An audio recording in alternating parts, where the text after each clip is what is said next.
Halo semuanya, kali ini kita akan membahas tentang pendidikan anak usia dini di negara Jepang.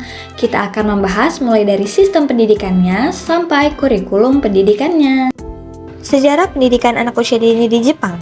Taman Kanak-kanak Jepang pertama didirikan pada tahun 1876 yang tergabung dalam Taman Kanak-kanak Jepang Sekolah Normal Wanita Tokyo yang disebut dengan Universitas Okanamizu. Universitas Okanamizu yang berfungsi sebagai model prasekolah dan terkenal dengan penerapan hadiah Froebel ke dalam kurikulumnya.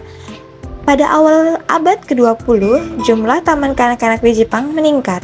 Pada tahun 1920-an, metode pendidikan yang lebih berpusat pada anak dipraktikkan di taman kanak-kanak, terinspirasi oleh filosofi pendidikan progresif dari Amerika dan Eropa. Sistem pendidikan anak usia dini di Jepang. Berbicara mengenai pendidikan anak usia dini di Jepang terbagi menjadi dua kategori. Sekolah untuk anak usia dini. Yang pertama adalah Houken dan Yuchin, yang mempunyai tujuan pendidikan yang bisa dikatakan sedikit berbeda. Houken diartikan sebagai nursery atau daycare. Tujuan dari adanya The Houken adalah untuk membantu para ibu yang bekerja maupun berkegiatan lain. Houken ini sendiri menerima anak mulai dari usia 0 sampai 5 tahun atau sebelum masuk SD. Houken lebih memfokuskan pada penjagaan anak, kesehatan, dan nutrisi anak di atas pendidikan, dan hal-hal dasar seperti pendidikan moral maupun pendidikan dasar tetap diberikan. Pendidikan dasar di sini adalah seperti keterampilan, kesenian, dan juga berhitung dan belajar mengenal huruf hiragana, warna, angka, dan lain sebagainya. Karena Houken berkonsep penjagaan anak, maka jam sekolah anak adalah mulai dari jam 7 pagi hingga jam 7 malam. Namun, anak bisa datang dan dijemput kapan saja. Yang kedua ada Yuchin. Yuchin dapat diartikan sebagai kindergarten atau TK. Tujuan sudah jelas bahwa pendidikan yang utama adalah di Yuchin. Pendidikan yang diberikan selain pendidikan dasar yaitu anak diajarkan mengenai bahasa Inggris atau Gaken, atau pendidikan dasar sekolah untuk persiapan masuk SD, kunjungan ke instansi pemerintahan dan instansi lainnya seperti pertanian, peternakan, pemadam kebakaran, dan lain-lain. Ada juga untuk musik, memasak, dan sebagainya. Yuchin, jam belajar anak sudah ditentukan, yaitu pukul 10 pagi hingga pukul 3 sore atau untuk sekolah tertentu. Maka anak akan pulang pada jam 3 sore. Untuk tingkatan kelas pendidikan anak usia dini di Jepang, Houken maupun Yuchin di Jepang mengenal 4 tingkatan kelas. Preschool usia 0 sampai 2,9 tahun, Nensho 3 sampai 4 tahun, Nenshu 4 sampai 5 tahun, dan yang terakhir Nencho 5 sampai 6 tahun. Di sekolah preschool tidak wajib datang ke sekolah. Mereka hanya datang 1 hari setiap 2 minggu dan jumlah anaknya terbatas, maksimal 10 anak di 1 hari kerja. Sekolah juga mempunyai jembatan antara preschool dan Nensho, di mana berisikan anak-anak yang berusia 3 tahun dari bulan April hingga September. Karena mereka sudah bukan lagi anak preschool tetapi belum bisa mengikuti Nensho karena batas usia anak untuk Nensho adalah yang berusia 3 tahun sebelum 1 April. Rekrutmen sumber daya manusia di Jepang. Untuk bisa menjadi guru di Jepang, para calon guru harus menjalani kuliah di universitas keguruan agar mendapat lisensi guru. Jika tidak masuk ke dalam universitas keguruan, maka mereka harus menjalani semacam kursus yang diselenggarakan oleh badan pemerintah Jepang yang bisa mengeluarkan lisensi untuk menjadi guru. Setelah itu, untuk menjadi guru di daerah tertentu, mereka harus mengikuti tes yang dilaksanakan setiap daerah. Di Jepang, standarisasi setiap daerah berbeda. Karena itu, setiap daerah mengeluarkan ujian sendiri untuk calon guru yang berminat di daerahnya. Setelah mendaftar, maka calon guru harus mengikuti 2 kali ujian. Yang pertama tes tertulis. Saat mereka dinyatakan lulus, mereka harus mengikuti ujian wawancara. Bila kedua lulus, maka calon guru tersebut akan dipilihkan sekolah oleh penjabat pendidikan di kota itu, yang dimana nantinya merupakan tempat mereka akan mengajar. Pembiayaan pendidikan anak usia dini di TK Jepang. Biaya pendidikan anak usia dini di Jepang ada 2 jenis. Yang pertama public school, kedua private school. Public school pemerintahan akan memberikan subsidi. Secara umum, uang masuk sekitar 100.000 yen atau sekitar 10 juta. Sedangkan uang bulanannya itu sekitar 7.000 sampai 10.000 yen, sekitar 700.000 sampai 1 juta rupiah. Untuk private school, biaya di TK swasta sekitar 200.000 sampai 280.000 yen, sekitar 20 sampai 28 juta rupiah, dan uang bulanan di kisaran 25.000 sampai 40.000 yen atau kisaran 2,5 juta sampai 4 juta.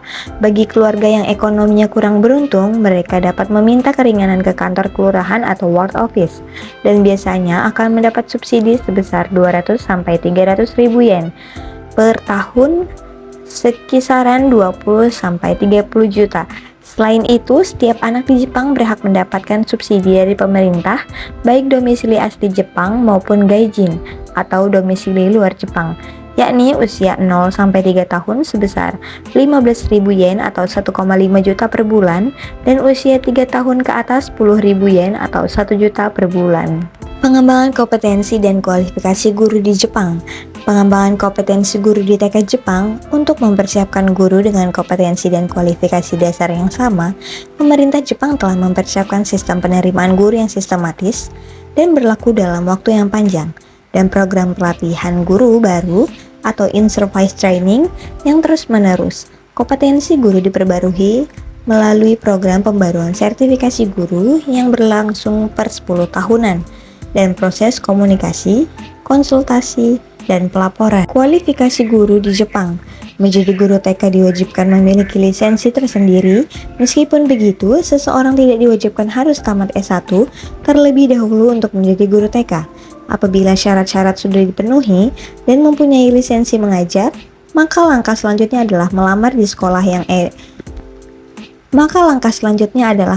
sekolah yang sedang membuka lamaran. Jepang mengharuskan seorang guru untuk anak usia dini berperilaku sebagai teman agar anak-anak lebih ekspresif dan terbuka pada gurunya, sehingga guru mampu memberikan solusi pada anak-anak tersebut. Dengan demikian, tidak akan depresi pada anak-anak. Strategi pendidikan di Jepang. Strategi pendidikan di Jepang ialah pendidikan karakter anak di Jepang.